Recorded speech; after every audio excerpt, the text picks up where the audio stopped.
central North Carolina until 9:45 p.m. Eastern Daylight Time. At 8:41 p.m. Eastern Daylight Time, a severe thunderstorm was located near Bisco, or 8 miles southeast of Troy, moving east at 25 miles per hour. Hazard, 60 miles per hour wind gusts. Source, radar indicated. Impact, expects damage to roofs, siding, and trees. Locations impacted include Southern Pines, Troy, Carthage, Pinehurst, Bisco, Seagrove, Whispering Pines, Robbins, Foxfire, and Star. Straight line winds can blow down trees, power lines, and damage mobile homes and other buildings. Seek shelter in a sturdy structure until the storm has passed.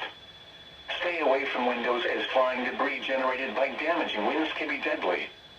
Repeating, a severe thunderstorm warning has been issued until 9:45 p.m. Eastern Daylight Time for the following county: Montgomery, North Carolina.